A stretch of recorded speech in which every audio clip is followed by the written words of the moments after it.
259 pemudik tiba di Pelabuhan Parepare, Sulawesi Selatan. Mereka datang dengan kapal swasta KM Katlea. Kebanyakan para pemudik merupakan warga Sulawesi Selatan atau Sulawesi Barat yang bekerja di Kalimantan dan mengambil cuti lebih cepat agar bisa kembali ke kampung halaman sebelum arus mudik terlalu padat. Puncak arus balik di Pelabuhan Parepare diprediksi terjadi pada H-2 hingga H-1 Lebaran.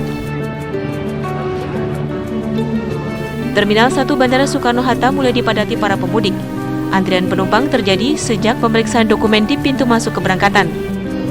Dari catatan pengelola Bandara Soekarno-Hatta, jumlah penumpang perlahan terus meningkat dan kini mencapai 105.658 orang. Jumlah ini naik 5% dari kemarin yang mencapai 101.000 orang. Adapun penerbangan mencapai 862 penerbangan. Diperkirakan jumlah ini akan terus meningkat selama sepekan ke depan. Mendekati Hari Raya Idul Fitri Kamis siang, situasi arus lalu lintas di ruas tol Jakarta Cikampek dari arah Jakarta menuju Cirebon terpantau ramai lancar. Namun Kamis pagi, sudah banyak kendaraan pemudik melintas di ruas tol ini. Kendaraan pemudik khas karena mereka membawa barang bawaan di atap mobil. Diperkirakan puncak arus mudik terjadi pada 19 April mendatang. Tim TV One mengabarkan. Kembali lagi di Indahnya Ramadan, masih membahas mengenai memiliki penyakit hati, pantaskah kita merayakan Idul Fitri? Sebelum dijawab sama Gus Han juga pertanyaan tersebut, saya ingin ke Ustadz Azhari dulu membahas mengenai hati yang masih naik turun. Bersih, lalu terkontaminasi agak kotor lagi. Lalu kita bersihkan lagi, tapi kok rasanya masih ada yang kurang, kotor lagi. Konsistensinya sulit untuk didapat nih, bagaimana? Kalau hati atau kolbu kita ini naik turun kualitasnya, kadang bagus, kadang buruk, menunjukkan bahwa kita ini manusia biasa. Dan Mas Ilbram, saya kira cara mentreatment hati kita biar paling tidak relatif naik. Relatif meski ada potensi turun karena kita manusia biasa. Ya. Yang pertama, al-mukhalafah. Al-mukhalafah itu konfrontatif terhadap diri kita yang tidak baik. Saya kasih contoh. Ya. Kita punya penyakit sombong. Maka harus konfrontatif terhadap yang sombong itu. Apa lawan dari sombong? Rendah hati. Rendah hati. Maka paksa diri kita untuk rendah hati. Oh, iya. Ya. Yang kedua, kita dengki. Ya. Konfrontatif. Perangi dengki itu. Caranya apa lawan dari dengki? Senang melihat orang senang. Iya. Mengapresiasi keberhasilan orang. Iya. Memuji orang lain. Puji itu. Perangi. Misal kita punya penyakit riya, pengen dinilai sama orang.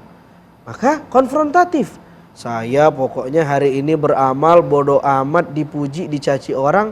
Yang penting Allah yang tahu isi hati saya. Begitulah. Ya. Treatment sederhana bahasanya, tapi susah dipraktekin. Susah dipraktekkan. Cara kita penjelasan sederhananya tentang bagaimana kita membersihkan hati. Ya. Jadi merasa ada yang kurang, maka dicari lawannya. Iya, konfrontatif. Kalau sadar, Ustaz. Sadar. Masalahnya banyak orang yang nggak sadar dia suuzon orangnya, dengki, suka menyakiti orang lain. Dia pikir itu biasa saja. Ya. Itulah mahalnya hidayah. Hidayah itu kan Tuhan yang kasih kesadaran. Hidayah itu kata para ulama syaratnya dua. Fa'iliyatul fa'il, qabiliyatul qabil. Yang pertama Tuhan yang mau, udah. Iya. Tuhan yang punya qalbu kita. Yang kedua kitanya juga kudu mau. Iya. Kitanya juga kudu proaktif sadar. Iya. Itu pentingnya muhasabah. Itu pentingnya evaluasi.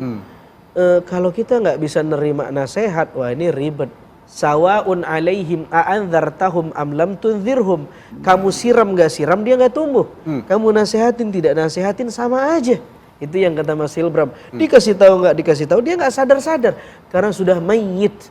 Mati. Jadi fisiknya hidup tetap kolbunya, beraktivitas. Servernya tapi itu yang bahaya. Kolbunya hatinya mati. Masya Allah. Wow, iya. Oke. Bahaya. Nauzubillah min dzalik. Nauzubillah min dzalik. Saya ke Gusan dulu. Ya. Kembali ke topik kita kali ini ya.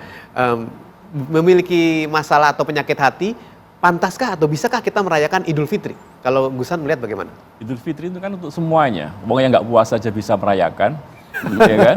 Kalau perayaannya ya. Ya perayaannya. Iya, jadi ya udah rayain aja gitu ya. ya. Rayakan ini apa kebahagiaan kita bersama. Oke. Tinggal nanti kita kembalikan kepada diri masing-masing. Pantaskah diri kita ini ikut merayakan sementara kita masih belum fitri? Ya, ya, Nah, ya. konteks dari fitri itu kan suci nih. Ya. Kembali ke fitri bukan kembali ke Mbak Fitri. Ya. Nah, ini. Jadi konteksnya Tetangga adalah saya bagaimana disebut. caranya kita menjadi fitri. Apakah sudah sefitri apa sih kita ini? Gitu. Iya. Maka dengan standar fitri yang diharapkan itu, maka sebaiknya bulan Ramadan ini dalam rangka untuk mereduksi dari keburukan-keburukan yang kita miliki. Dan biasanya kita itu mengkufuri dari sikap kita sendiri.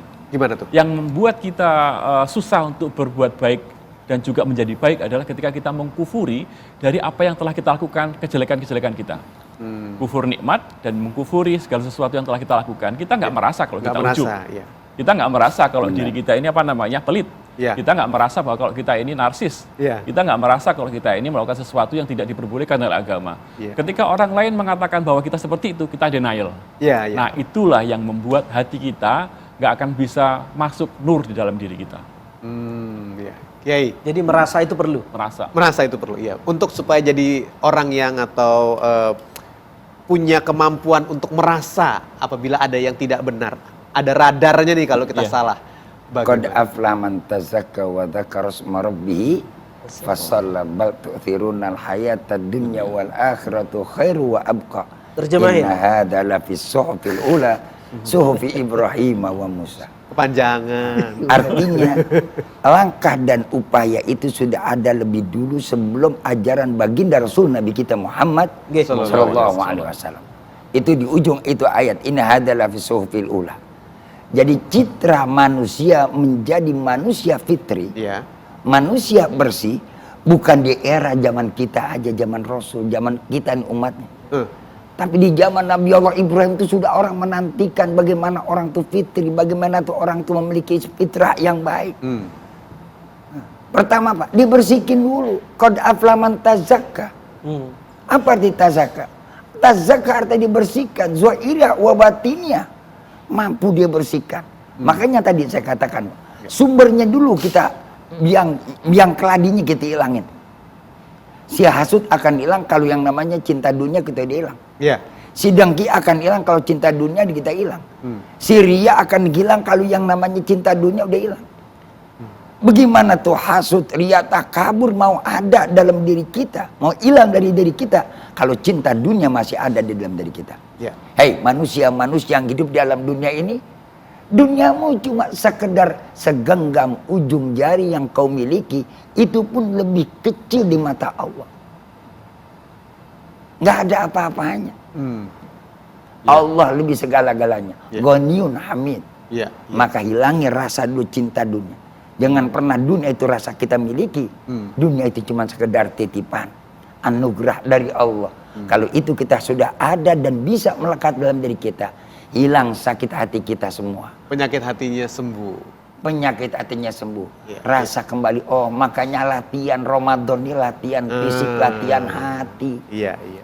Makna tidak makan bukan kita belajar jadi orang susah. Tapi makna kita tidak makan, mau nggak kita merasakan orang yang tidak makan? Membangkitkan rasa, sambung rasa. Nih, kalimat sambung rasa dia praktekkan dalam Ramadan. Kalau udah kita belajar nggak makan, masih nggak punya nyambung, berarti tadi dibilang khatamallahu ala qulubihim wa ala sam'ihim wa ala absarihim ghishawatu wa lahum adzabun adzim. Ya Allah, azab yang amat pedih Allah berikan kepada kita. Ya. Mudah-mudahan Allah selamatkan kita semua. Amin, amin. Jadikan Ya Rabbal Alamin. Ramadan kita ini untuk membersihkan hati kita dengan cara-cara ritual yang sudah diajarkan oleh para ulama dan guru-guru kita. Tadarus kita berbanyak, baca Quran pun kita hidupkan di mana-mana. Kemudian kita zikir dan beritikaf kita lakukan. Dan tidak lupa celengan kita buat nanti kepada Allah, investasi, sodakohlah yang banyak selalu semumpung dan masih kita ada di bulan Ramadan. Ya. Ramadan akan berakhir sebentar lagi. Allah ya karim. Iya, iya. Kita tinggal menunggu waktu kapan harinya itu datang. Ketika hari itu datang, Ramadan itu pergi. Kita bertanya kepada diri kita masing-masing. Mungkinkah kita akan berjumpa lagi dengan Ramadan? Apakah Ramadan akan menjumpai lagi kepada kita? Dan itu yang harus kita pertanyakan. Mumpung kita masih ada sisa. Mari kita manfaatkan Ramadan kita yang baik. Terima kasih Kiai. Tadi Kiai mengatakan kan Ramadan sudah mau selesai. Nah, setelah ini saya akan bahas sesuatu yang biasa kita lakukan setelah selesai dari Ramadan. Apa itu? Jangan kemana-mana, kami segera kembali.